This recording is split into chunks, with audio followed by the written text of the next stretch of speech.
Well, good evening. What's up? We're back. Yeah. We got a full house tonight too. Steve is under construction. He's Look at that background. Yeah, he is in I'm in the basement. He's in the basement. They're doing some construction work. They've completely stripped the walls. He pulled off the wood paneling in favor of some cinder blocks. So that is Stephen Willis. Below him is Jeb Beechum. What's up, Jeb? And Jake Thomas from Tide Talk Podcast and Best of the West, and you already know. And I'm Corey Burton. I come at you from Beast of the East, where Vinny, Israel, and I we focus when there is a focus on the SEC East, but really we're just kind of three different perspectives and a spinoff of SEC After Dark. Let's just be honest about that. We riff on a lot of topics with that as well. So you can also find me on Bleav In Georgia Dawgs, and of course Illegal Motion College Football Podcast, which I think we're just going to rebrand to Illegal Motion because we're going to involve some other things here in the near future. So I'm a little bit of everywhere. This show is brought to you by Bet Online. Steve, we can do some dueling reads here. But betonline.ag are our partners at BetOnline. Continue to be the number one source for all your betting needs and sports info. Find all the greatest sports developments. Find all the latest as well, including updated odds on the NBA playoffs. The Hawks are playing in their play-in game, fights, and even next season's futures for NFL and college. Don't forget MLB is back as well. We'll get to probably one of the most shocking and head-scratching moves to happen. But who are you picking to win the World Series? There's some odds on that. I think just because I'm a Braves fan, I got to go repeat, baby. Repeat. You're a Bars fan? I'm a Bars fan, yes. So BetOnline is your continued source for all your sports wagering needs, including live betting in your favorite Vegas casino and poker games. It's super easy to get started. Head to the website today or use your mobile device to join. Use our promo code BLEAV, that's BLEAV, to receive your 50% welcome bonus on your first deposit. BetOnline, it's where the game starts. Guys, I got an action-packed show again. The Masters, probably one of the least exciting world number one players, became an irrelevant golf tournament at hole 12 for Cameron Smith when he triple bogeyed it, dropped it, put it in the water, thus ruining his career, as legend has it. But I mean, Rory McIlroy making a run. I mean, there was some pretty good stuff. I mean, the Masters is always good. It just wasn't a classic Masters like some in years past, but very good tournament as always. Hey, Scotty Scheffler has won like 5 tournaments this year, including the Masters. So I mean, he's on a roll right now.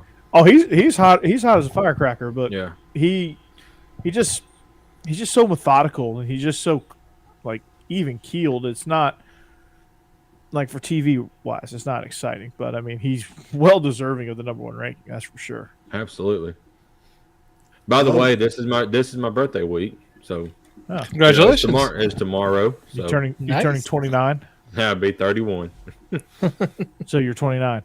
Pretty much. No, he's not that old. Now, I could say I was 29, although you wouldn't believe it. But I actually ordered a beer at a restaurant like the other day, and they didn't card me. And I told her, I was like, hey, you didn't card me. And she went, I know. And that's the point where I just died a little inside. Mm-hmm. Hey, last night, everybody at my table got carded except me. So I get it. Hey, I've had this beard since I was like, or I had some kind of facial hair since I was like 12. I've never once been carded for dip anywhere. I think they told me with the gray in my beard. You're in Alabama, Jake. They don't. That's like they don't card for that stuff in Alabama. No. Dip. Oh yeah, dip. You have like as a baby, you have formula, and Copenhagen. That's right. They kind of just go. Yeah, you put a little bit of Copenhagen formula, and you're good to go. That's right. Jake's rolling up in his little the little rolling walker bebop thing. He's like, "Hey, Mom." Yeah, that's right. He had his spittoon working on his accuracy at age 1. Yep. He's the Tiger Woods of dip spitting. He's not from Texas. No. I know he's from Alabama. Yeah. So Diet Coke, Jeb? speaking of Alabama, USFL starts this weekend.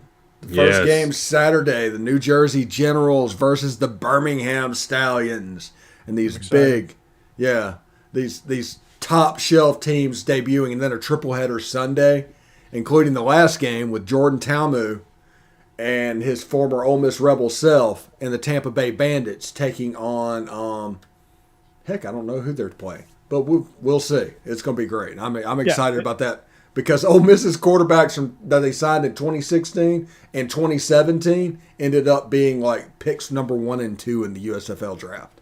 Yeah. Yep. I saw that. That's a claim to fame right there, man. Yeah, that's a history question. That is a history question. Mm-hmm. Yep. I think Jeff Fisher picked one of them, didn't he? With Yes, Michigan. he picked Shea Patterson. He picked the wrong one. Yeah, probably. Yeah. Jim Harbaugh ruined him even further, if that's possible. Not unusual for Fisher, though. So, speaking of ruining in college football, is college football officially ruined? I mean, we're having all these NIL talks. Saban weighed in on it today, so that's nobody's gonna beat Bama now. A&M done woke up the sleeping giant. Dabo talking out of both sides of his mouth. I mean, is it really just another pro league at this point? Yeah, it's minor league football. That's what it is, and it has become more and more. Whenever I talk about ruining college sports, I think that this NIL and transfer portal and this player movement that we all have been asking for years for the players to be able to get, now that they've got it, it's going to change the relationship between the player and the fan at these universities. There's not fifth-year seniors that's going to be heroes. Like Eli Manning stayed 5 years. Peyton Manning stayed 5 years or 4 years into a senior. That's not going to happen anymore. They're going to stay until the start. If they're not, they're gone. And basically, you can cherry pick players that are good players that are diamonds in the roughs that signed in like the MAC or the Sun Belt to bring up to your area, and you can go down and get players that just might not be getting on the field at Georgia, like Otis Reese at Ole Miss, and everything can change. Ole Miss has completely transformed their Ole Miss has completely transformed their roster in this offseason. Before the season, they went to the Sugar Bowl last year with 17 players rated 4-star or better coming out of high school. Right now, they're at 34. This is a completely different team this year than it was just last year, and it was all because of the transfer portal.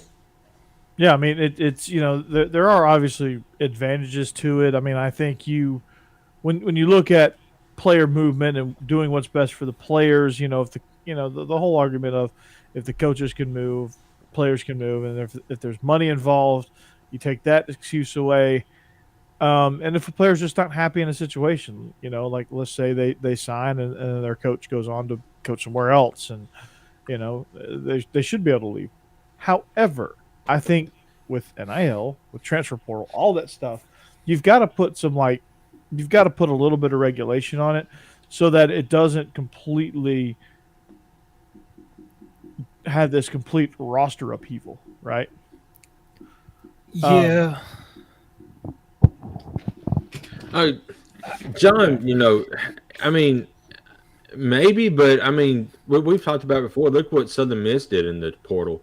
They took all of Ole Miss and Mississippi State's second and third stringers, and they made a completely new team. So, I mean, they was already kind of up on the up and up. Now it's going to kill high school recruiting. And it will kill recruiting. Well, and part of what he's saying, and he's kind of got a point here, John, does that y'all keep up with this a lot. For average fans who aren't just every day living and breathing, they love their team. It's hard to keep up with what's going on. Like, I don't know who's on the team from one day to the next, or who's going to be here next, where they're going. It's you can't identify with it. Like, I'm used to being able to people learn about kids and like them and watch them play, but now like that's might not be here next nobody is like the idea of a diehard pro sports fan doesn't exist because players move so frequently that you can't really get attached.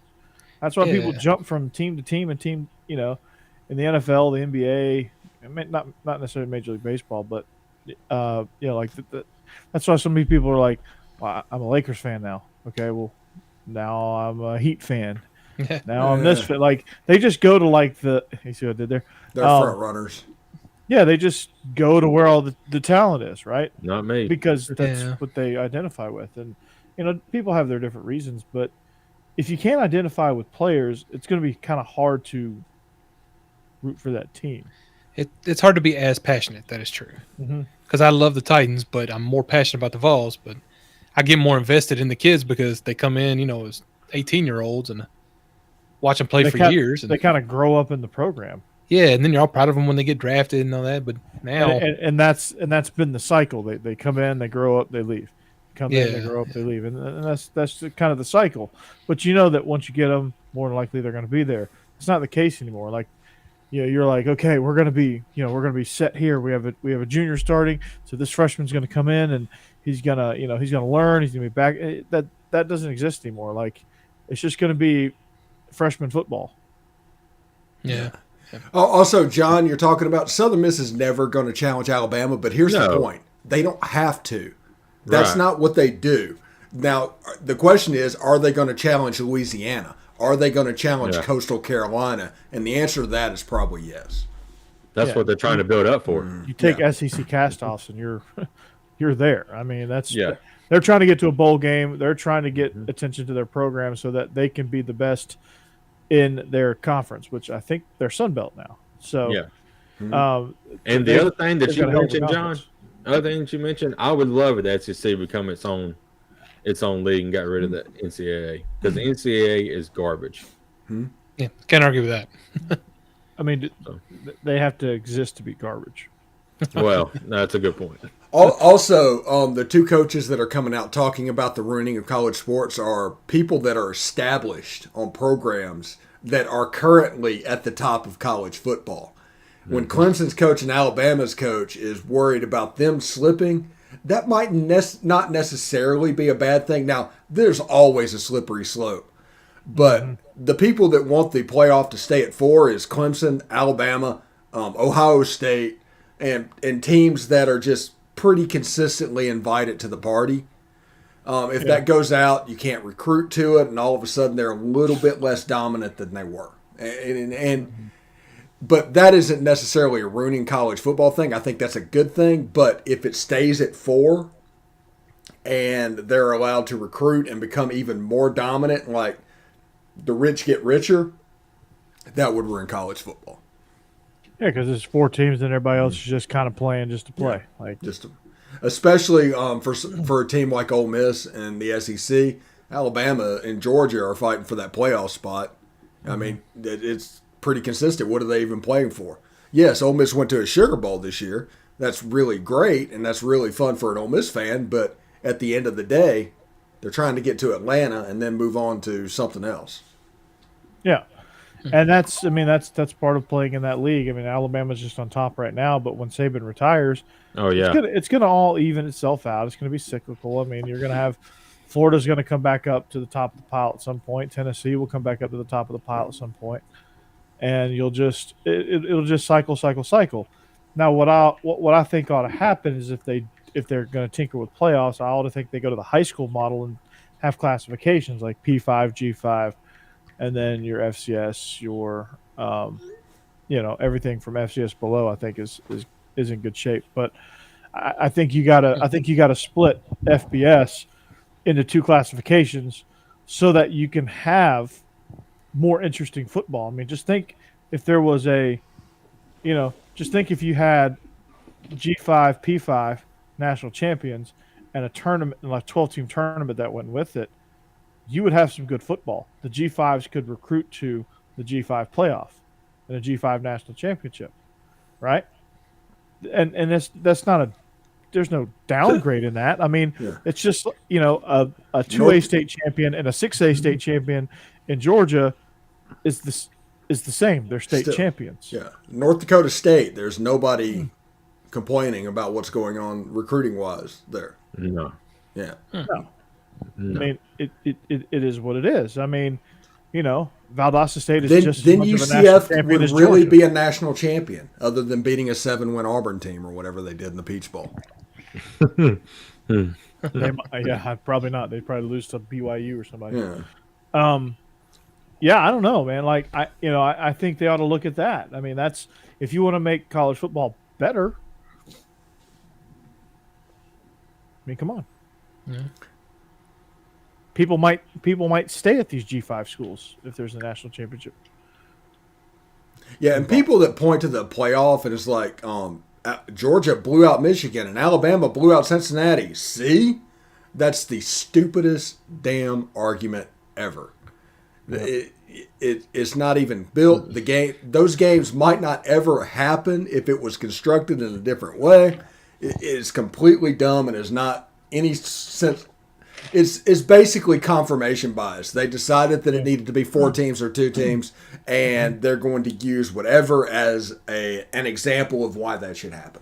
And if Alabama and Georgia still ended up in the national championship after a 12-team playoff, so be it. I mean, it's it is what it is. They have if they end after a 12-team playoff, if they're playing for it, they are more deserving to be there than in a 14 playoff, winning one game. They had a harder road to get there. I guarantee you, there's not a whole lot of teams that would want to see Ohio State and Utah in that scenario this past season. I mean, that was you watch that game and you're like, oh, okay. Like, I'm glad these 2 teams weren't in the playoff because that might have been your national championship. Yeah, those 2 teams were hot, and Utah was coming off an absolute thrashing of Oregon in the Pac-12 championship. Because Oregon did not adjust to getting thrashed the first time around. No, Utah. Oregon is soft. Right. Yeah, and now that softness is down at the U, baby. It's all about the U. Yeah. It's all the U, soft as Charmin. Yeah. Offensive or defensive analyst, Cody Orgeron. That makes me feel old. I remember when he threw dirt carts at a dentist, and there was a big athletic department controversy because of Coach O's kids hitting a powerful alumnus, throwing dirt at their houses. It was like a big thing for like a week. It was ridiculous. There was always a story there. Kelly Orgeron yelling at the officials where they thought they might get attacked during a youth basketball game of 8-year-olds. I mean, that type of stuff. This is what we dealt with during that reign. There you go. It's hard-hitting stuff. Mm-hmm. But at least we got USC, who I want check in on their spring practice, see if they've had a string of see if they were able to top the most perfect practice of all time. No, yeah, like that masterpiece of a first practice. Yeah, it is unbelievable. Unbelievable. Oh, Colin. It's unbelievable. Did y'all hear about the story about the umpire that umpired a 12-year-old softball game that got attacked? Yeah. And beaten up? That's why sports is going to go away eventually. Because people don't know how to act. No. Attacked by parents or kids? Attacked by parents as they were walking off the field. Okay. It was a female umpire. She I did see that. She had a picture of herself with like this huge black eye, like swollen right here, right here on the top, and she told her story. She's like, yeah, and I'm a coach. I've been frustrated and mad and upset with officials. But I've never ever thought about hitting one. Never. Yeah. It's emotional immaturity, man. That's what it is. It's emotional immaturity. Some people can't handle when things don't go their way. They get their hopes up, and when it gets dashed, they do not know how to deal with it. It's because the participation trophies have happened since they were a kid. Everything works, and whenever bad things happen, they don't know how to deal with it. And they're teaching their kids how not to deal with it. If you want to talk back full circles, if you want to talk about groomers, there you go. You're teaching your kid how to be a horrible human being. I mean, you think about in her case, I think she was an umpire, and they've been talking about getting rid of umpires like at the major league level for a while, going to a computer system. But if there's not any umpires on the field in that case, you got to think that they want to make the game, especially baseball, quicker instead of these 3-4 hour games. Well, if you have computer, you got to go to the computer screen like after every play, because there could be a bang play at first. You got to go check it. You got to go check it home. I think they just wanted to do away with the home plate umpire. But still, you got to get home bang play at home. Who's going to look at it? Unless you get the first base or the second base guy to run down there. Yeah, somebody's going to have to run and get in position. I don't know. I don't think it'll happen. I just don't think computers getting involved in the sports world needs to be. I don't like what they're doing to baseball. Some of this is real weird. Have you heard that they're taking away next year the shift? You're not even allowed to shift. Yeah, I mean, it doesn't make sense. Yeah, and what a shift? Okay, this is the stupidest thing ever. Okay, they're taking away the shift and they're banning that. But there's the unwritten rule in baseball about bunting down the third base line to get on base. Yeah, and so teams won't do it. And oh my goodness, what is going on? Yeah, they want more scoring, but also the games to be faster. I don't know. I know it's weird. John, your OC is a groomer. Yeah, I mean, there was a bench clearing brawl. I was reading the comments. I don't know if I didn't hear the first part of what you said, but there was a bench clearing brawl because somebody bunted. They were up 9-0. Somebody bunted for a base hit. And there was a bench clearing brawl because of it. That was the Padres and Giants, I think. Yeah, and there's a whole racial slur thing that happened in that whole scenario. I'm sorry, but I mean, it wasn't really a racial slur, but the guy said it was racial undertones. I'm sorry. If I'm a Major League Baseball player and I have a 15-game hitting streak and I'm 0-3 coming up to my last at bat for the game, and they're shifting me, and I can put one, bunt right down the third base line, I'm going to do it to keep my hitting streak alive. Mm-hmm. I'm sorry. What's wrong with that? I don't see anything wrong with that. I'm going to do it to get a runner on base. Exactly. The art of going 3 for 4, Tony Gwynn, doesn't exist in baseball now. If you go 1 for 4 and that one is a deep fly, all of a sudden you had a great game. No, you had a 250 night. Right, exactly. I mean, if you go 3 for 4 and you are consistently putting people on base, you have a chance to score more runs. The big problem with Ole Miss baseball right now is they hit 9 home runs against Alabama this weekend. They got swept. It was all solo and nothing home runs in the game, and Alabama just kind of kept going, and all of a sudden they couldn't manufacture runs. This Ole Miss situation it's so frustrating to see. It's like what we played baseball. The ball in play. Yeah, the baseball that we played growing up doesn't exist anymore. Yes, right. The baseball I played was just hit the damn thing as hard as you can into a gap and run. Right. Yeah, a line drive was the play. That was the thing. Everybody told you. Solid contact, line drive. That was the best thing. Now everybody's swinging up an angle, launch angle. They want to hit everything over the fence. They say a strikeout doesn't matter, which is absolute horseshit. Right. And it just drives me crazy. This is the reason baseball is unwatchable other than the Savannah Bananas. It doesn't always happen. The first game with the Reds and the Braves, that's why the Reds beat them. I must have hit 15 just little singles right over the infield into the outfield. I mean, I could tell you. In the play, you force fielders to make plays. Right. Yeah. And in college baseball, the more chances you give guys to make errors, they will make them. Yeah. Yeah. And I tell you, the thing, especially with the Braves that I've seen the past couple of years, talking about the home run or die mentality, I mean, I have seen it many a times. They would get a runner on third base with no outs and fail to get him in because they don't play small ball. They try to go out there and knock one 450 feet instead of trying to get that runner in, and the guy would get stranded, and we lose games because of that. Yeah. I mean, it's absolute bullcrap. You strike out twice, the sack flies off the table, and you end up putting 0 up that inning when he's running on third with no out. It's stupid. It's absolutely ridiculous. It is. Yeah. when all you have to do is essentially hit it to the right side of the infield. Yeah. Unless they're playing up, but you just hit it to the shortstop. Yeah. Or just hit a little dribbler up the middle. I mean, just put it into the grass. You just have to clear the dirt in that scenario. Yeah, it's hard not to score with a runner on third with no outs. Mm-hmm. Yeah.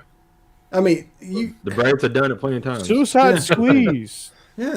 Hit and run, do something like. But when you say that, people come up and they tell you, "Oh, you don't know baseball." Oh, really? Okay. My take's the problem of what's going on. It's like, no, speaking of gorilla ball sucks. It was. I think it's been a couple of weeks now, but I forgot who Texas was playing. But Texas lost a game because a guy stole home, and Texas Tech, and the Texas, pitcher did not look over there. He was just looking down, and the guy just took off for home and got it. Yeah, I think he was in the windup in extra innings. Yeah, I think he was in the wind. He was in the windup, and he wasn't even like he didn't even glance at the guy. The guy just took off, and he just went through his routine, and didn't even. I mean, just was not paying one bit of attention. That people are so into analytics. We talk about Ole Miss's defense. They do the 3-2-6 on defense, and what they do is they do the way they teach quarterbacks and the offensive rules and use them against the offense. Like, as soon as the quarterback breaks the pocket, the middle linebacker rushes full out, leaving a giant hole in the middle of the field. Quarterback's not going to throw the ball over the cross in the middle, rolling out to the right. And you end up getting sacks upon sacks. Like, I think Chance Campbell had like 8 or 9 sacks last year just doing that. Mm-hmm. And, I mean, people are so... Same with Kobe Dean, Yeah. They're so numbers crunched on exactly how they do it. Whenever you play the position, it has to be exactly this way. And you have to make it work. And it just doesn't work anymore. And you can use it against people. And at some point, just play baseball. At some point, just play football. Mm-hmm. At some point, analytics should take you to a certain point. And that certain point is preparation. Yeah. When it's game on, you just got to go. You just got to play. Mm-hmm. We talked about before we come on about how analytics has killed baseball because today Clayton Kershaw was up for was it a no-hitter? I think it was a perfect game, wasn't it? He had a perfect game through 7. He had 6 more outs to get 6 more outs. You think 80 pitches. 80 pitches. So I'm gonna ask you first question. Was that a pitch Has count? Clayton Kershaw ever pitched above 100 pitches? Probably. I'm sure he has. Yeah. He's probably. Yeah. I mean, early in his career, he was averaging 130 pitches. Right. And he was throwing 8-9 inning games frequently. Okay. Question number 2.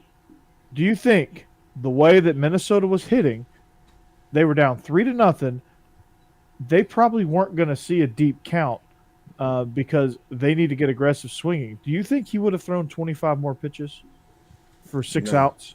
No, not a chance.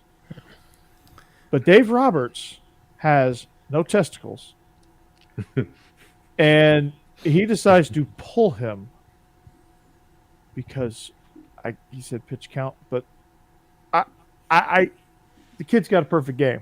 He's not really a kid, but dude's got a perfect game. How many games did Noah and Ryan pitch? Listen. Yeah, hold on. Okay, go ahead.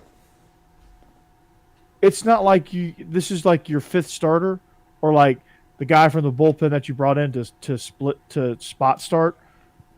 Like, okay. This is the Hall of Famer. This is your ace for 10 years. Mm-hmm. He's earned that right. Yeah. To at least see it out. If someone gets a hit on him, then pull him. Mm-hmm. Fine. But let him play out the perfect game. But Steve, yes, Nolan Ryan probably pitched. He pitched complete games into his 40s. Yeah, 140 pitches. Yeah, 160 pitches, and he pitched till he was 45 years old, and he was still throwing cheese. Yeah. Yes. People are soft today, And John talks about the length of the major league season. Not for a pitcher. It's 30 or 40 games if they're healthy all the way through it. And John, that's not my direct quote, but I like it though. Nerd. Yeah, I like the movie Moneyball. I do not like the methodology behind Moneyball.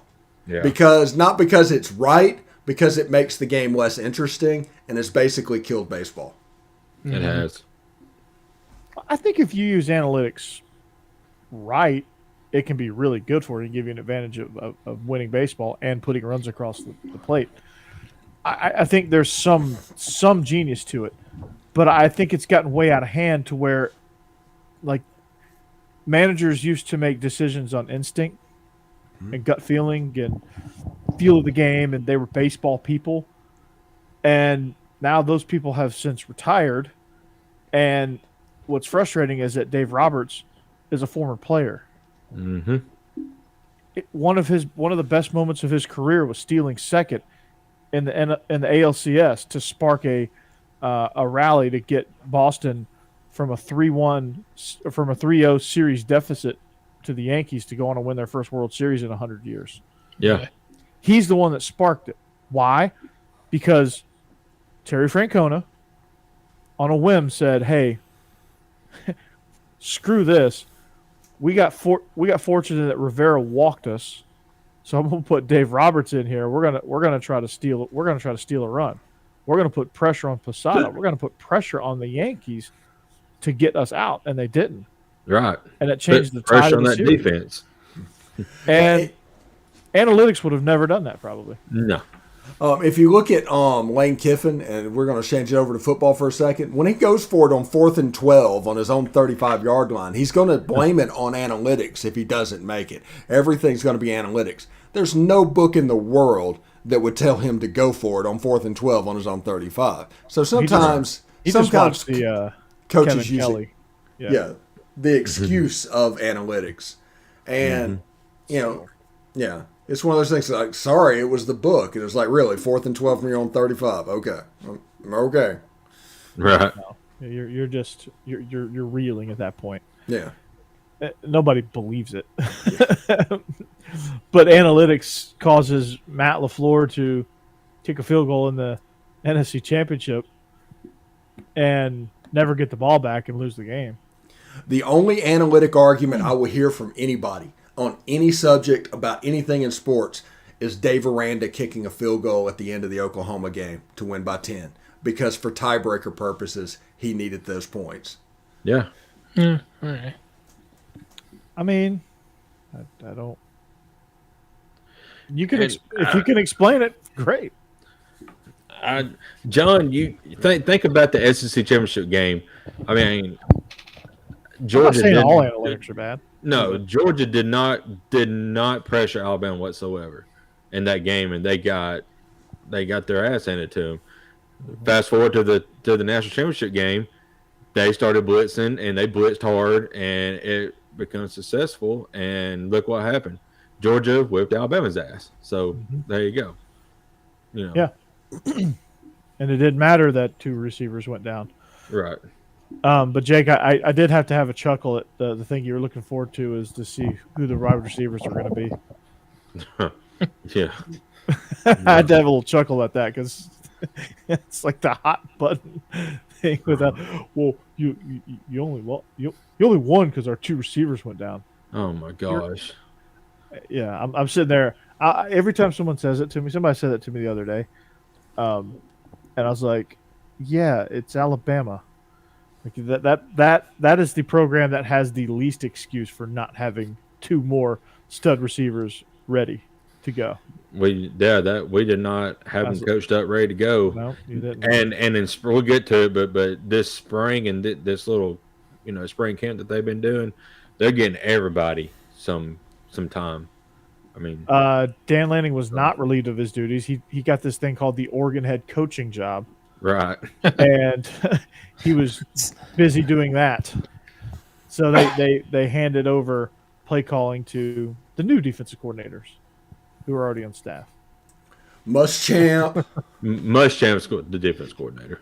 Yeah. Muschamp, and then Schumann's going to do the game planning, but Muschamp's going to call the plays. Yeah. Oregon's getting Fool's Gold and Lanning. I don't think so. I think Lanning is really, really good. They're not going to be soft, that's for sure. They will not be soft. They will recruit well. Lanning is going to be good out there. Here's the problem that he has. Dan Lanning in Oregon, I love that hire. Him in Oregon, I think he would have continued what Mario Cristobal did, the dominance on the West Coast. But when Lincoln Riley went to USC, that changed the dynamic to have another ace recruiter out there on the West Coast.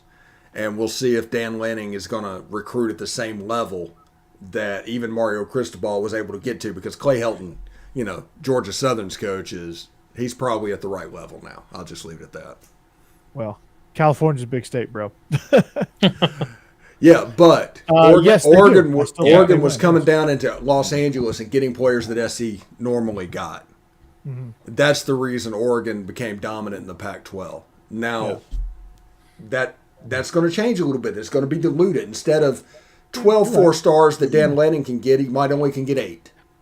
So that's fine. Yeah, he can coach a little bit too. He's hired a good staff. The good news is that we're going to be in the Pac-12 North. You'll see it in the Pac-12 South. They'll meet in the title game.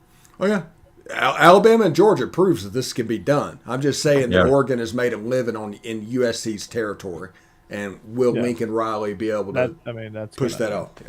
Yeah, he will. And John, Corey already said but yes, they did, because I go back to the third quarter. After halftime, they started running the ball down our throats, and we could not stop their run game.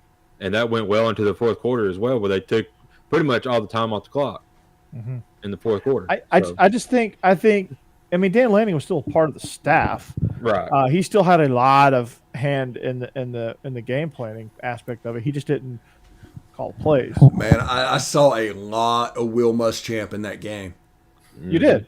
Well, it's obvious, but Lanning still had a little bit to do with the game plan. I think it was a staff thing that, hey, we've got to be more aggressive. Whoever's calling plays, we got to be more aggressive. We cannot let Bryce Young sit back there and pick us apart. And they didn't. There's no excuse if we have, 5 guys that are probably going to go in the first 2 rounds, or probably the first 35 picks. You got 5 guys on the defense we're going to go in the first 35 picks. Maybe even 6 guys that are going to go in the first 2 rounds with Lewis Seen. But you can't have that many NFL guys and do what you did in the SEC championship, which was atrocious. Which I don't know. Like, once Bama got the ball rolling, it just seemed like we were just like, we'll see them later. Let's just survive and get out of here. Also, next year could be the first year in a very long time, probably since Urban Meyer was at Florida, where the SEC East is kind of a bear. It's good. Yeah, it's a good thing. I want a more competitive SEC, because I don't want the excuse of, well, Georgia only won the East because everybody sucks. That's not the case. It's never been the case. But it's been more down than it has been. But I want whoever wins that division. If Georgia wins that division, I want them to truly deserve it. Tennessee was a very much improved team. That was to do what we did on the road at Tennessee. I think it was more of a depth thing than anything. I think if Tennessee had more depth, they would have hung in that game a little bit longer. But Tennessee is going to be remarkably better. Florida is going to be remarkably better, because I think they're going to have a more stable culture. It's going to. I don't know if the Billy Napier is going to buy into the Butch Jones school of cheesiness.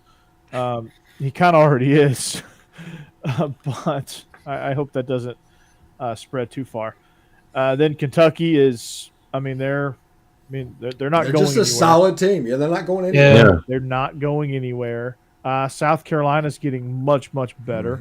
They're on the up and up. Then you have Mizzou and Vandy, who are just going to get their ass beat. They're just going to get their ass handed to them. Every division, every conference has to have the two whipping boys, and Mizzou and Vandy are that. On the West, it's going to be Auburn this year. I have a feeling. The West, Quit smiling when you say that. Yeah, really. Shouldn't giggle with that. Yeah, but I mean, I think Tennessee's gonna be good, man. I really do. I do too. On the West is Alabama, Ole Miss, A&M. Arkansas. LSU's going to be good because I don't care what anybody says. Brian Kelly's won every single place he's been. He's going to win at LSU. Yeah, we love to have fun at his expense, but he's a damn good coach. Yeah, Arkansas is going to be good. Yeah, and then at the bottom you got Mississippi State and Auburn. I think Auburn, they might pull a 4-8 this year. I mean, anytime you're looking at T.J. Finley or Zach Calzada to be your savior, that's a problem. Yeah, it's not good. That ain't good. Who was that transfer? Ashford. Cole Ashford. Robbie Ashford. Robert From Ashford. Cole Ashford is plays for Chelsea, doesn't he?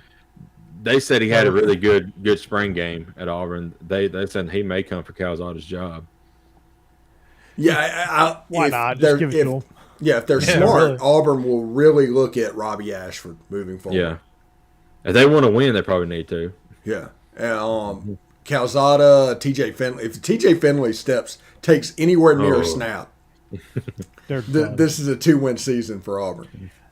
Well, if TJ Finley takes a snap, Brian Harson's just trolling he's trying to get out of there, Brian. Because I don't know if Brian Harson's going to be the coach at Auburn come Christmas. He's on the first thing smoking, man. Yeah, because they just completely tried to wreck his personal life. He'll be the next head coach at Kansas State or wherever. Kansas State's actually not Kansas State. Yeah, not Kansas State. Be pretty good, but he'll be the next head coach at Kansas.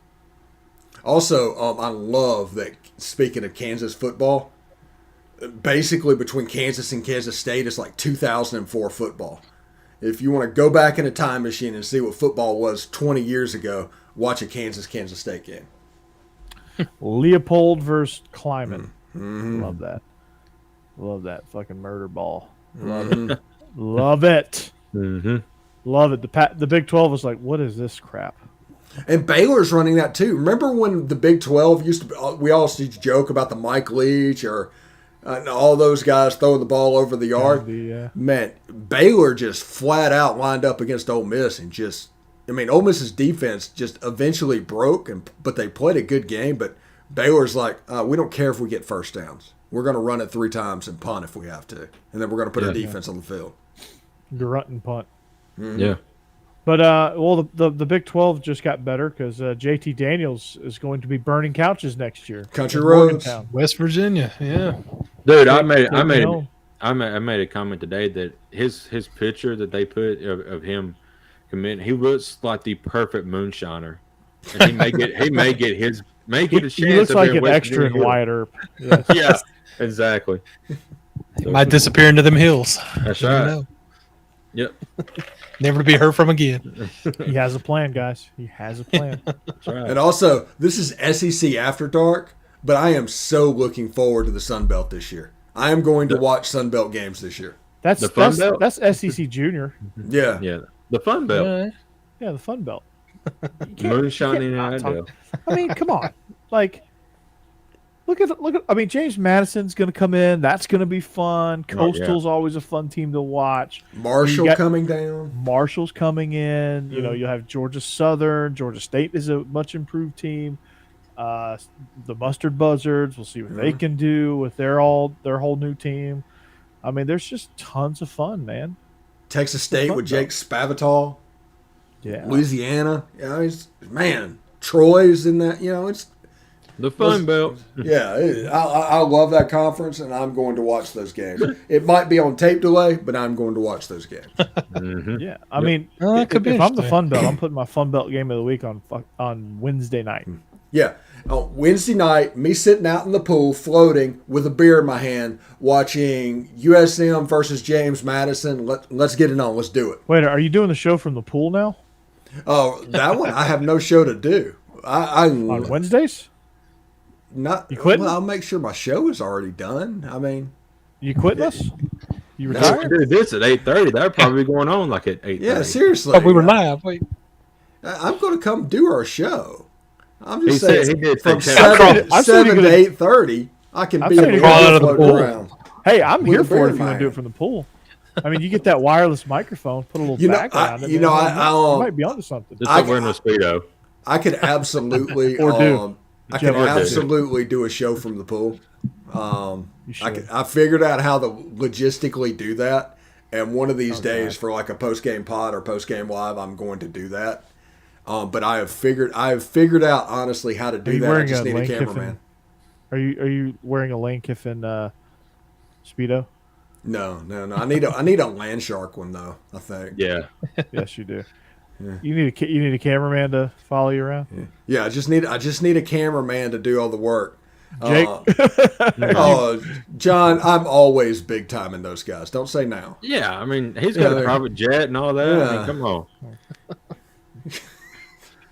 Steve's going to show up in his Armani suit with a diamond rings. But He's by the he's way, gonna this have he's going to have a four finger ring.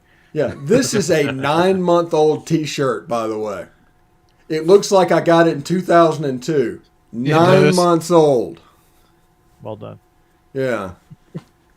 I'll mention the company because it's angry. I've got shirts from my time at Ole Miss that look better than this one. Ouch. Yeah. Yeah. Ouch. Yeah. That makes me angry. Well, how's Jake? I'm hearing good things about Jermaine Burton. How's spring practice going down there? Jermaine's looking really good. The raw receiver to watch is Aaron Anderson. There's been a lot of talk about him being compared to Jalen Waddle speed-wise, but he's a true freshman, so who knows if he'll see the field. But he is taking first team snaps. We just got I think it's Tyler Sheen or Steen from Vandy, offensive lineman. So once he gets there, he'll probably be automatically slated to a starting 5 spot there on the offensive line. And the defense, of course, with Will Anderson and Dallas Turner is just, gross. Yeah, I don't know how you're gonna block them two guys, but You're not. yeah, you're not. So you didn't last year. Yeah. I mean, So yeah, I would say probably the weakness right now is trying to find out who that 5th starter is going to be on the offensive line. J.C. Latham's played a little bit of right tackle, so we'll see if he's slotted there. But yeah, there's a lot of good things going on. We got John Hall. He finally went in the portal, so we'll see where he ends up. And I wish nothing but the best for the guy. I just hope he gets some of his issues taken care of. Feels like USA that level. Yeah. And a lot of people are saying he's going to go to Texas and put up like eight receptions, like 130 yards against us, which I can see that in week 2. He could be petty enough to do that. he could be. Yeah. But Yeah, will he but the get on problem with field? Texas has There's good players. Yeah. I think Xavier Worthy. I mean, that dude's legit. Yeah. Well, you'll have Eli Ritz versus Xavier Worthy on week 2. Alabama Ritz versus Texas Worthy. It's going to be a good matchup. I forgot y'all got Ricks. God. And this year they moved the Ole Miss Alabama game to November. It's in a place where it can be the 7:00 primetime CBS game. Since they're not going to, Yeah, and it could be for the SEC West, which I love. It's going to be a great game. That'd be a fun show. Yeah. At Oxford this year too. There you Yes. Mm-hmm. go. Jeb, what's Tennessee looking like, man? Have you been following it? Mostly attention tends to be on the offense, and it looks fine. Hendon Hooker looks really good. Of course, Joe Milton's been looking really good, but he always does in practice. Don't say it. Do not put him on the field. Yeah, but they've liked, and actually the freshman they've got that came in this year, Jackson's looked really, really good. So, been really happy with all that. The pass catchers is pretty thin right now. Cedric Tillman obviously, but after him, there's this guy named, what's his name? It's like Keaton or something like that. That they tried so hard to get into the games last 2 years, and he just drops everything thrown at him. But they swear he's looking better.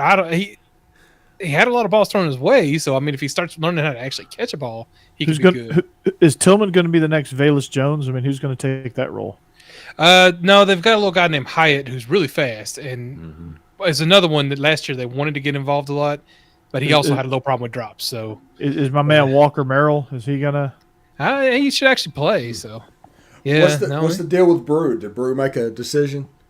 I have not heard anything about him. So no, not in the last week or two. I think it's been kind of silent. I mean, he would be a great player to put opposite of Cedric Tillman. Yeah, no, that's my hope right there is that he comes in and then defense we have a weird switch from last year. Now the linebackers look really good, which linebackers been a problem for Tennessee for last few years, but we have 3 scholarship secondary players that are actually practicing, and everybody else is just walk-ons. We haven't had we've got 6 or 7 scholarship players that haven't practiced yet this spring. So Andrew, so the secondary could be rough.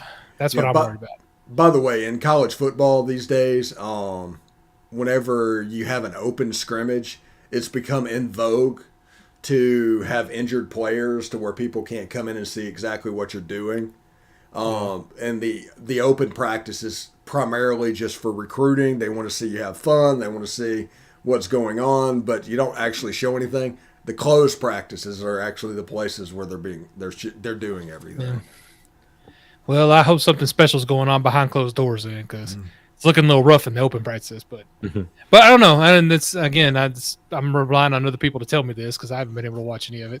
We didn't have, like I said, we didn't have an orange and white game this year, so I don't know what exactly is happening. But we're putting all our hopes on scoring, 75 points a game. Yeah, no orange and white game means it's not televised on SEC Network, which means people can't see you guys run inside zone and basic pass concepts for 2 hours. Yeah. Yeah. True. But I don't know. I'm excited. I think the offense is going to be really good. We get Florida early, which is always nice. I'm hoping we'll catch them since, we have more of an established offense right now. I'm hoping we catch them early before they really get their act together. Yeah. LSU, and that's the hope with them too, although, so many talented players there. I don't know. And then I'm sure our world will come crashing down when we run into Alabama, but whatever. Most everybody does. Yeah. This is the year to catch LSU, by the way. That's what I'm hoping. Yeah. Brian Kelly is going to do a good job down there, and people that say he's not, they're being silly. They're the same people that say, oh, Miami needs to get rid of Tua. The same people talking about LSU's not going to be able to recover because they got Brian Kelly. Yeah. No, considering we don't play them every year, I'm glad to get them this year with Brian Kelly's first year.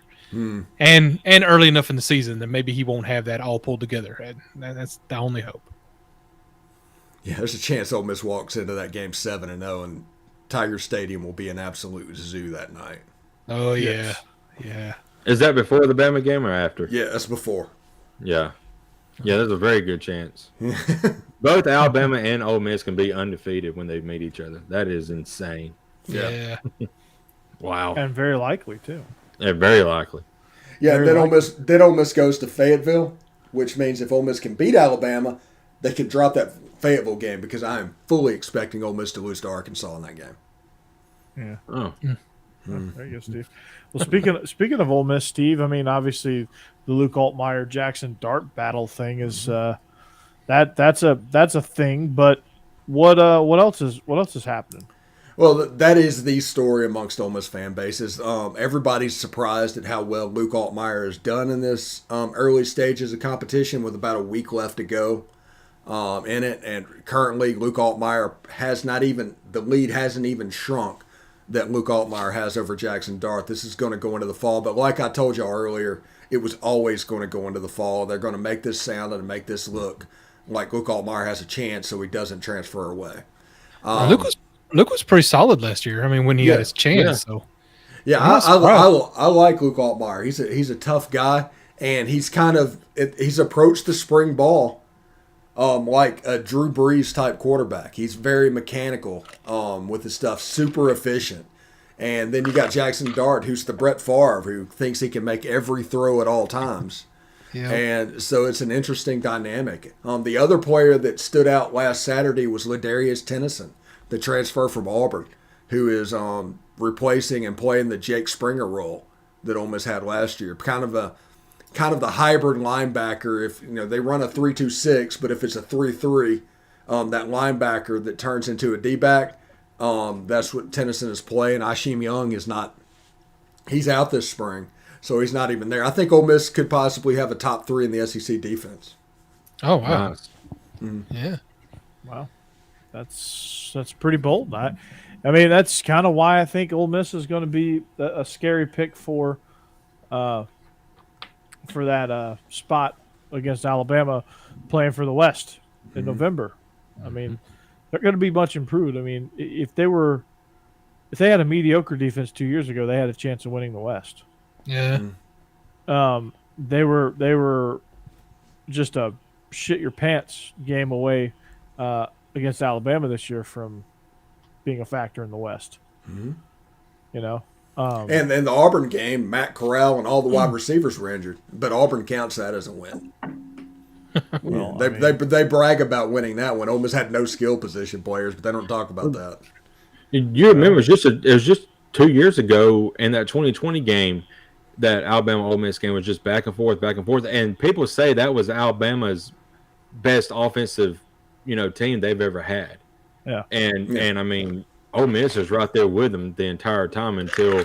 Yeah, Ole Miss was a bad snap. It was a bad snap Right. that did Ole Miss in, because Ole Miss was getting ready to score again to make it. I think it was 42-42 or something like that.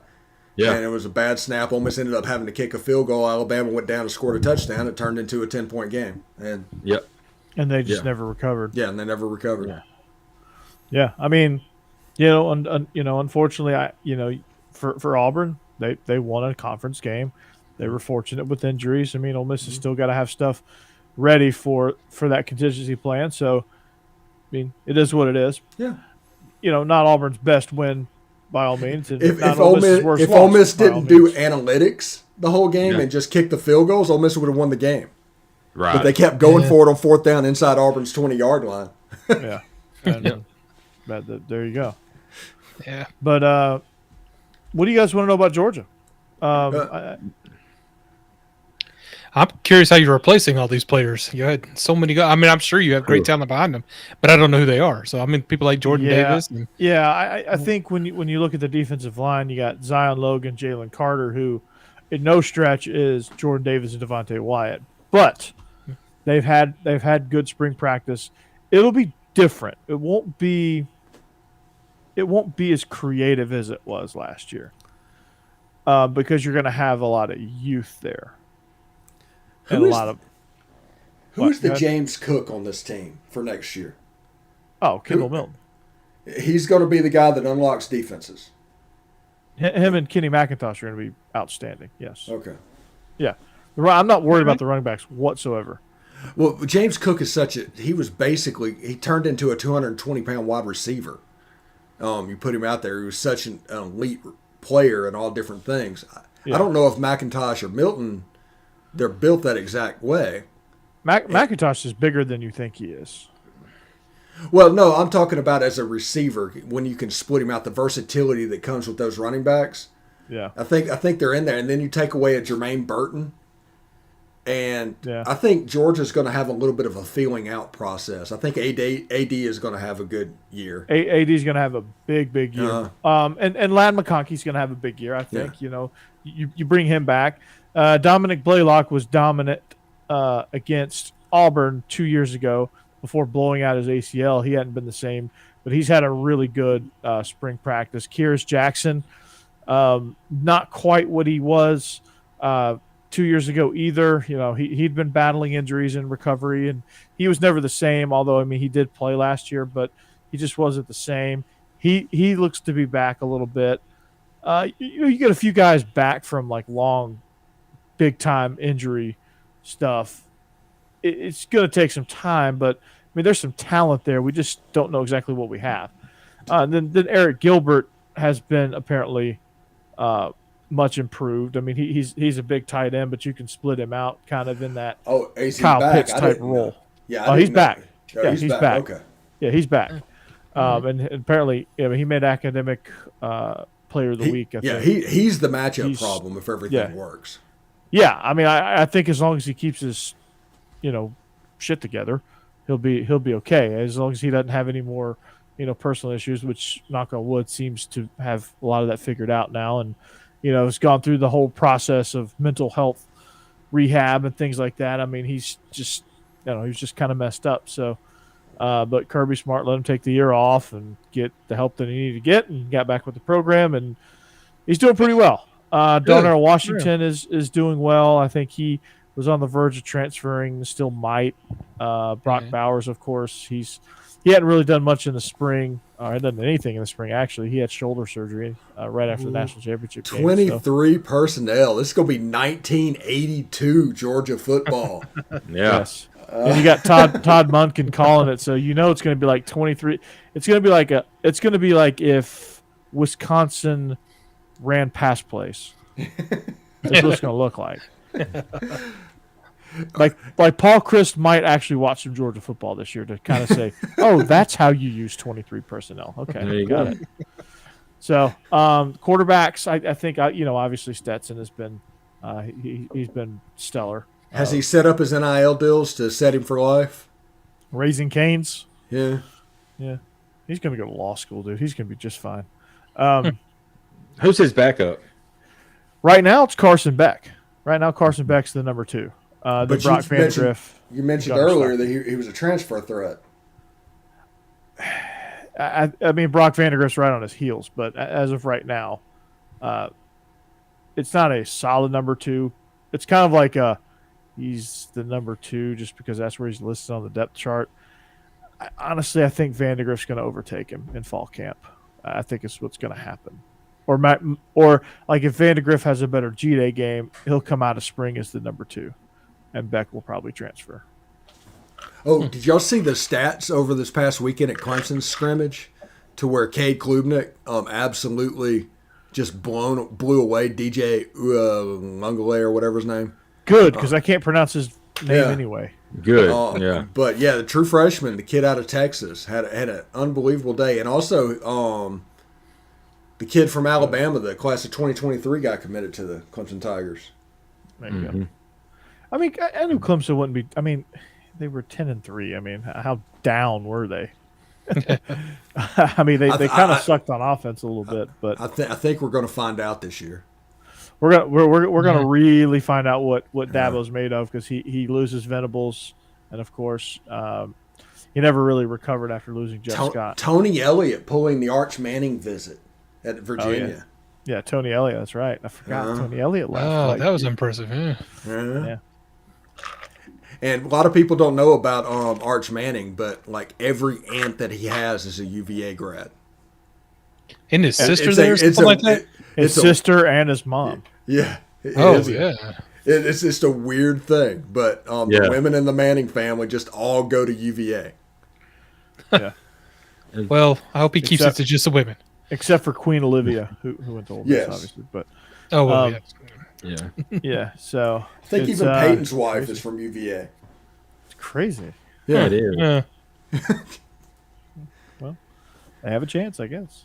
Yeah. They got as much a chance as anybody. Like I said, when it comes down to that recruitment, I don't think anybody knows what's really going on. A lot of people might be guessing and trying to move tea leaves a certain way or whatever, but nobody knows what's going on. So you're telling me he's going to Syracuse. Gotcha. He could go to Texas. He could go to Ole Miss. He could go to Alabama. I don't think he could go to Georgia since Matt Luke left. But if he went to UVA, I would be.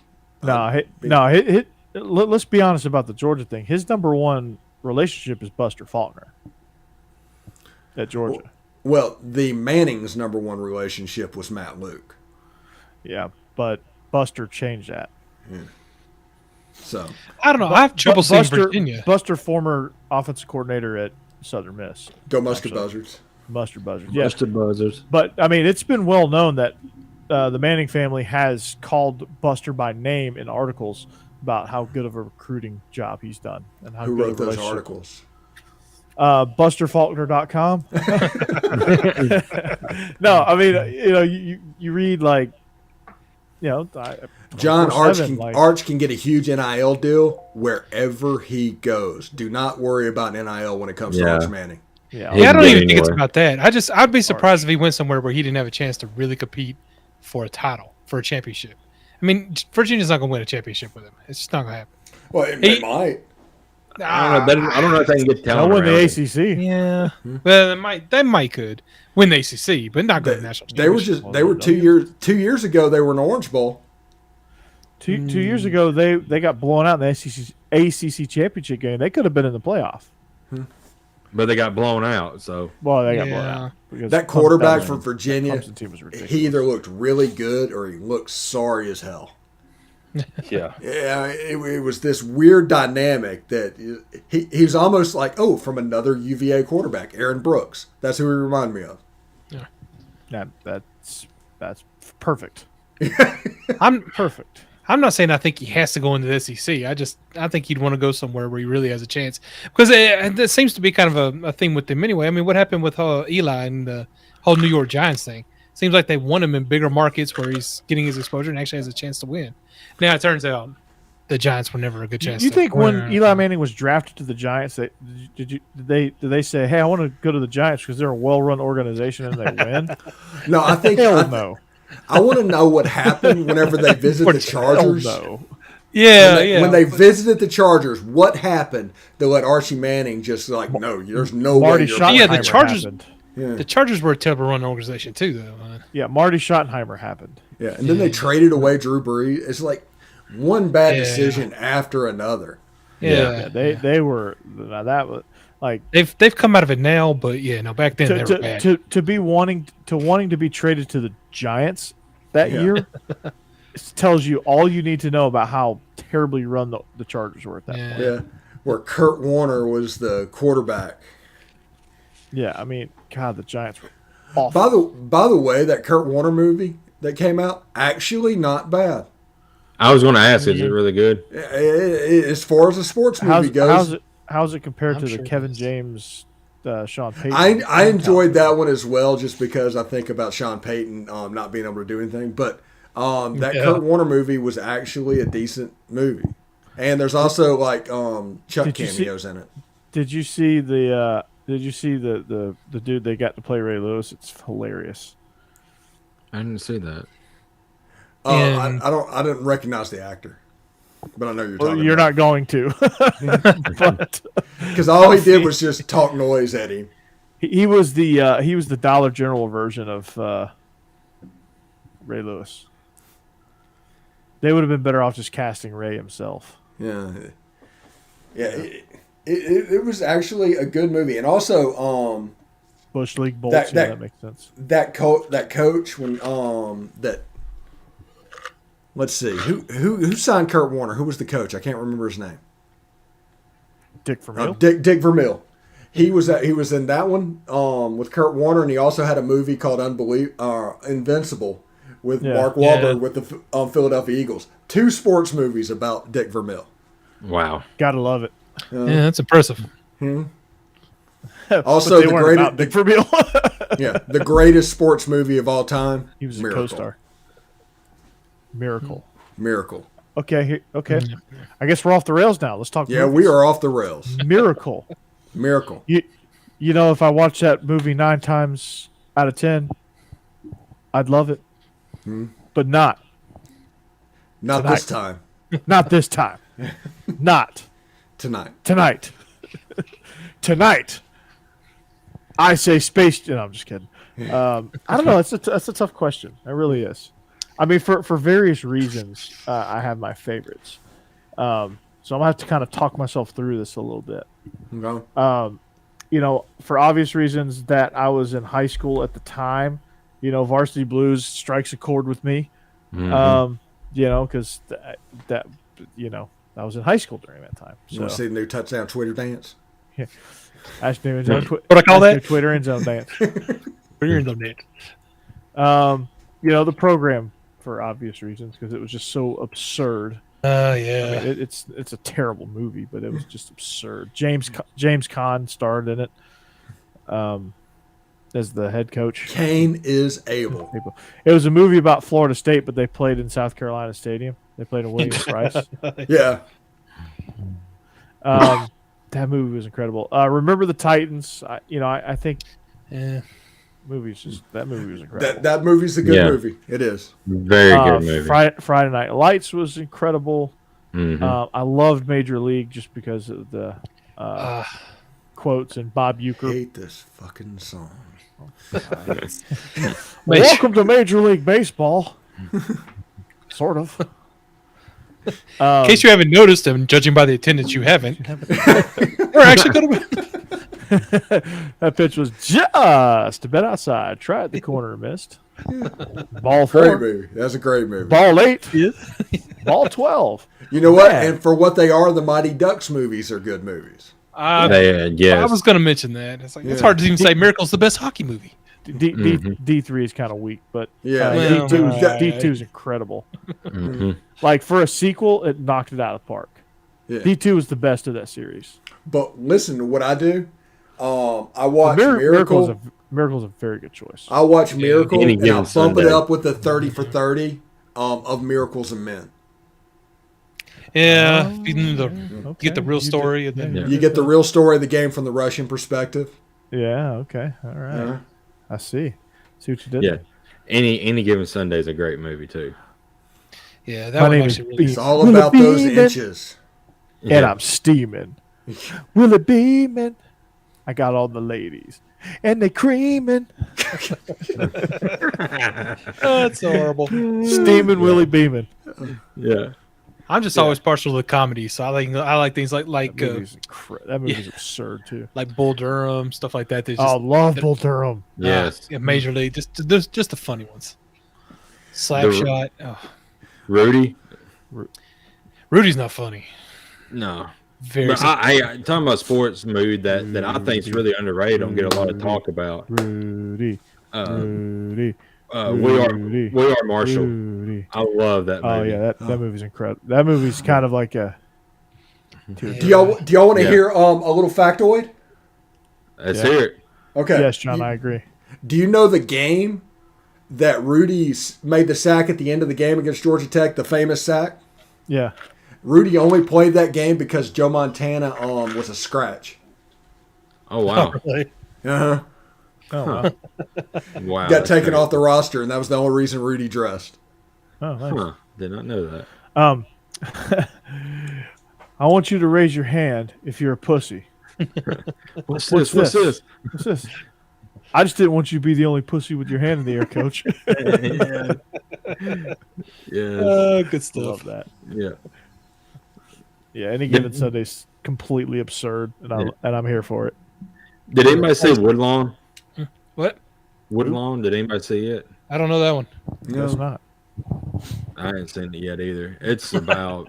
Me neither. I just want. Yeah. Okay. I just want. Oh, I like Coach Carter. Coach Carter's a really good one. Coach Carter's good. Gory Road's a pretty good one. Yeah, I watch forgot Coach about Carter. that. I watch Coach Carter often when it's on like network TV. But Dennis Quaid is like another person that's like sports movie Hall of Fame. And Any Given Sunday, he was in the Rookie, where he was like a 40-year-old rookie, and he was the coach in that Kurt Warner movie.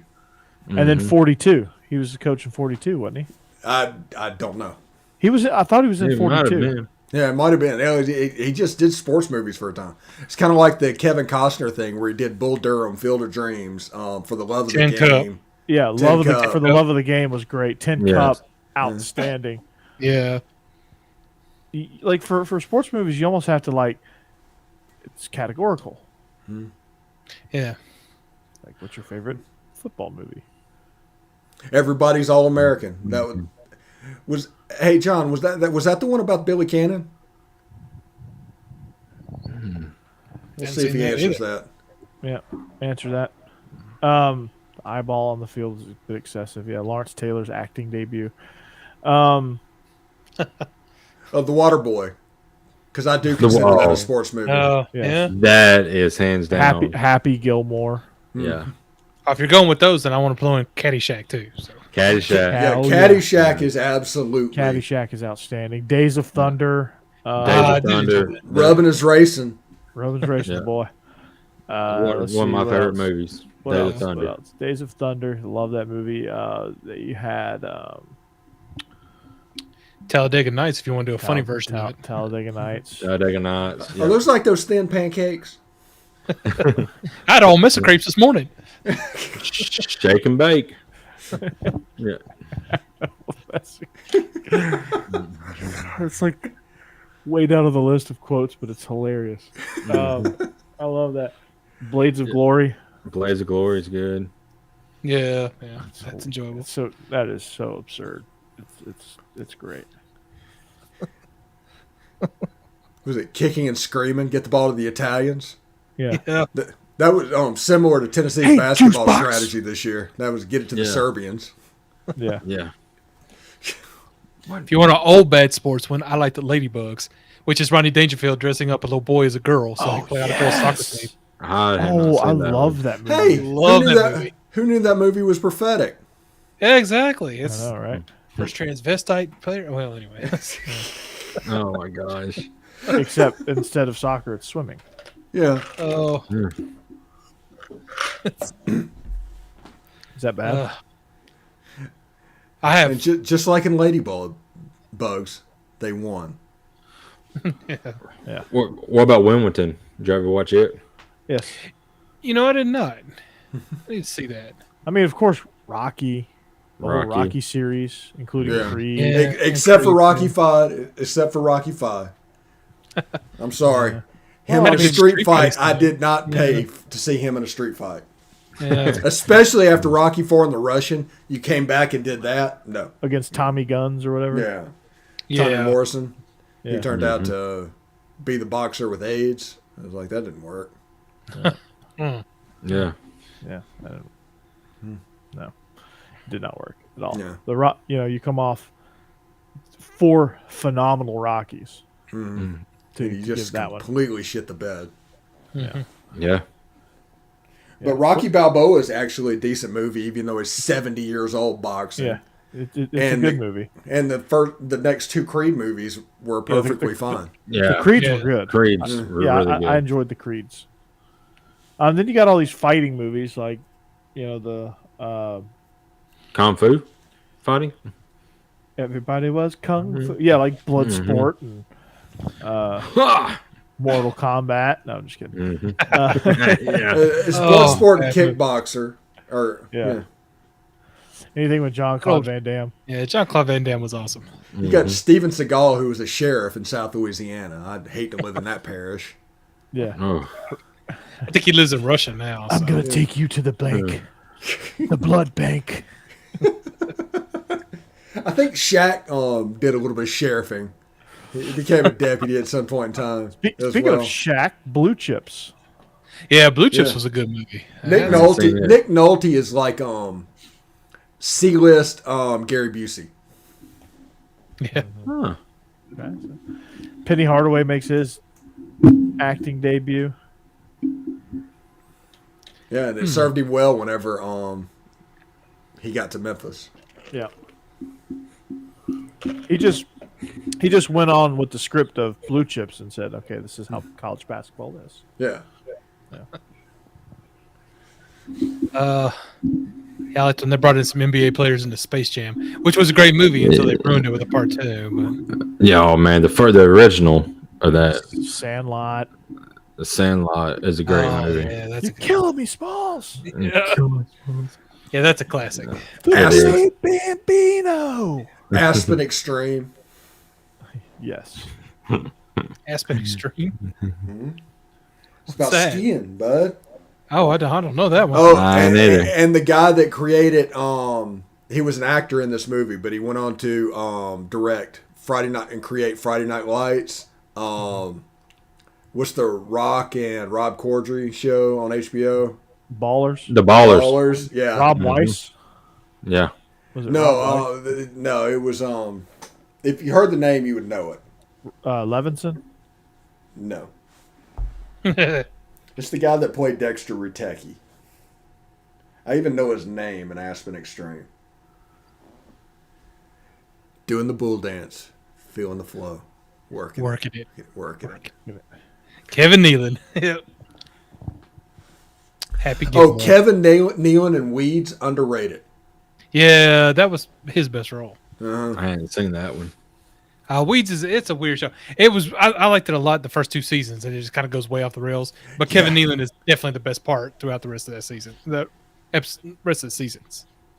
Yeah. Yeah. Go ahead. I just don't like the woman that does the lead actress. I can't remember her name. Mary Louise Parker, is that it? No. Something. But it's She's not Parker. The whole thing. Mary Louise. I don't know. Anyway, I was just watching a movie the other day called Red with Bruce Willis, and she's the lead actress. And for some reason, I don't like her. I don't know why. Donovan Carter, John David Washington. I'm trying to think of these names here, Steve. Speaking of Bruce Willis, y'all see he had to retire from acting because of health reasons. Really? I know it. Yeah. Well, and it brings up a lot of interesting questions because he has done a lot of terrible movies recently. Just straight to DVD crap movies that nobody's seen. Right. I think they said at the Razzie Awards, they set up a new category that's worst movie by Bruce Willis this year. And there's always several entries every year. Like it's Peter bad. Berg. And now Peter Berg, yes. Okay. And it just makes you wonder if he had Pete Berg. like if he was doing it to make money, or people were saying maybe they were taking advantage of him by getting him to do movies when he didn't really know what's going on. I don't know. I'm real curious what happened there and what was going on with him. I just hate it. Yeah, how about The Scout? The Scout was a really good movie. The Last Boy Scout. Yes. That was a great one. Yes. Speaking of Bruce Willis. Bruce Willis, one of his favorite movies of his is Sin City. Yeah, that was a really good movie. Really good movie. I always really liked Hudson Hawk, but people hate that movie. Yeah. I found it hilarious. Hudson Hawk's a fine movie if you take it for what it is. Right. Yeah, it's a joke. I thought it was hilarious. I don't know. It's like people that watch comic book movies that you might see Iron Man 4 or whatever, and you're like, oh, it was predictable, the ending. It's like, no shit. Yeah. Yeah. Yeah. Yeah. God. Ain't life a bitch. Bang. Mm-hmm. Yeah. No, that's The Last Boy Scout. Yep. Man. There, another tornado in Newton. That's where my dad lives. Oh, They just had a tornado skip over his house, and there's another one going on. It's like, good grief. You know, honestly, if you live in Mississippi or Louisiana, there's a plague, and there's with all this weather going on, you have to Same with wonder. Alabama. If you have to wonder if you're like Egypt was back in the day. There's something going on. It has rained like every week this year in Alabama, and we still have over 40 wildfires going on in the southern part of What is going on? That's one of the reasons I enjoy living in Florida, is just because the weather's halfway normal. right. And that's saying that about Florida. Yeah. I would agree with you, but it seems like you're getting the plagues in your house. Yeah. You had locusts and floods, and Yeah. that's been crazy. Well, at least down here I can blame DeSantis. Yeah, well, Yes. So y'all had a locust problem too, Steve? No. No. No, we had a termite swarm, by the way. yeah. Oh, that's Jesus. that's not even that's not good either. Yeah. So that got taken care of, and the day that they came to fix the termites is when the plumbers flooded my house. So I just had 2 weeks of hell, man. Yeah. Made me glad I was in Tennessee. Oh. Yeah. And we're not even through painting and do the kitchen, so sorry about that, Jeb. Oh, no. I was going to say, he's had all this problem while you've been gone. Your house has probably been ramsacked. He probably haven't been paying attention, checking on it since you've been gone. So I was surprised me. Oh boy. We turned the air conditioner down a couple degrees on the thermostat, just so it'd be a little cooler when you got there. It wouldn't be as hard to deal with. So speaking of, what is the perfect setting on the thermostat? I just had my air conditioner put in right before I left, so I don't know. I'm gonna have to learn it when I get down there. What did you say? 72. 68. Yeah, I got mine on 68 too. Yeah, That's what I keep it at.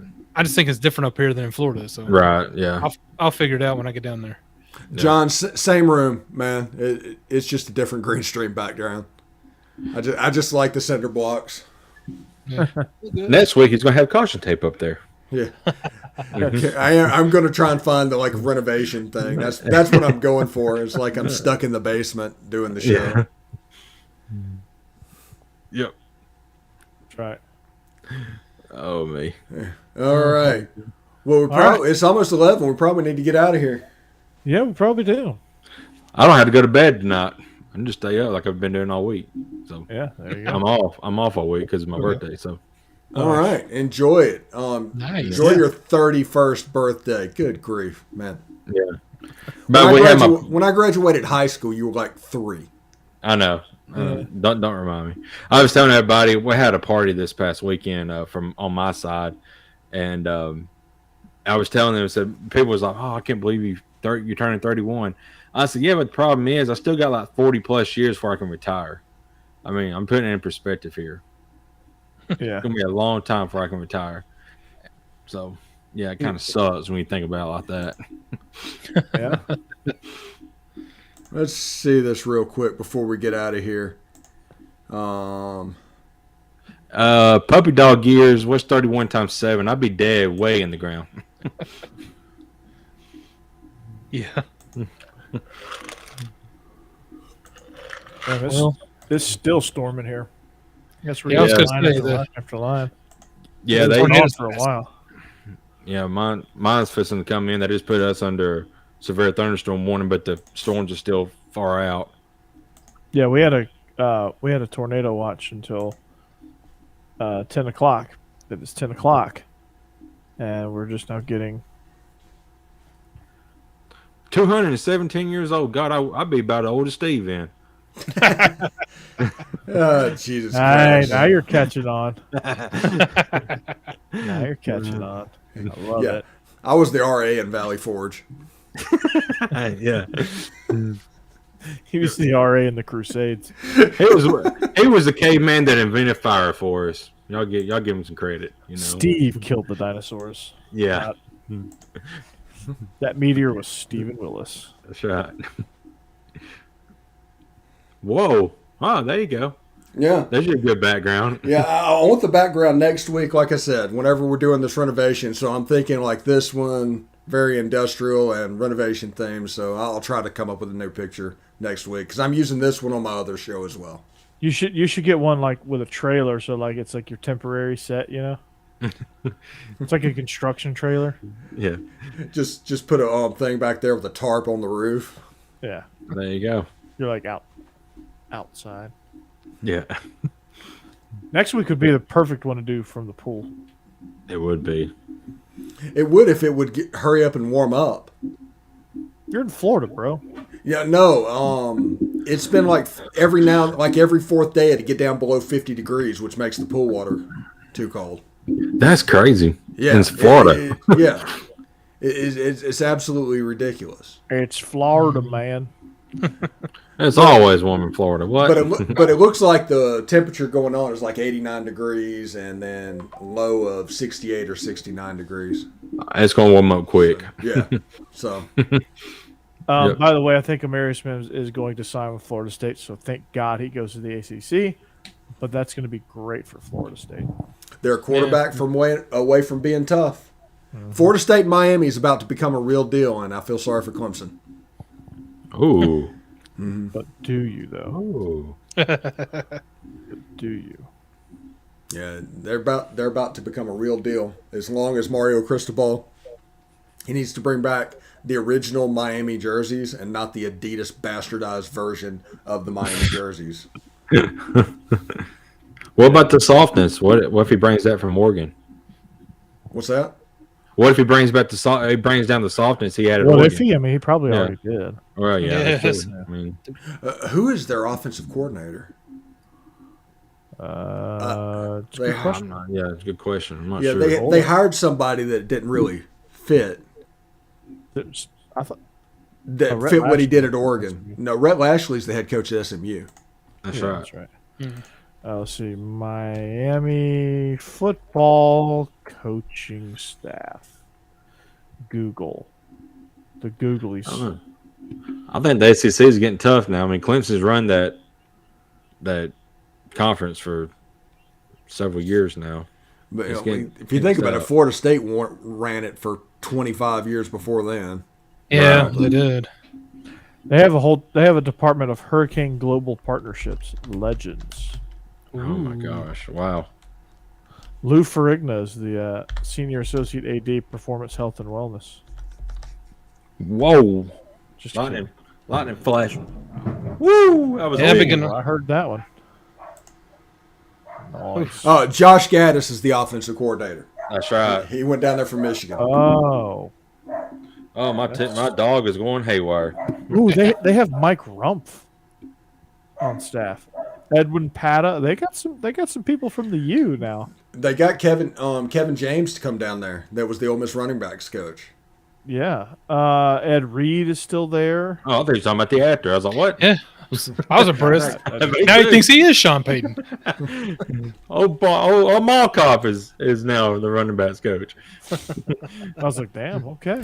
By the way, I'm excited for everybody on the Locked On Network on our show. We just hired John Garcia Jr. to be our recruiting analyst. So starting in a week or two, about every 2 weeks, we're going to have a recruiting coverage on Ole Miss recruiting on the show. That's nice. Cool. Congratulations. Yeah, nice. Congratulations. Yeah, that should be really good. We also have a British kid that I brought in that's going to take over in August. He's going to be an exchange student at Ole Miss, and he's going to basically be the eyes and ears on the ground in Oxford, Mississippi.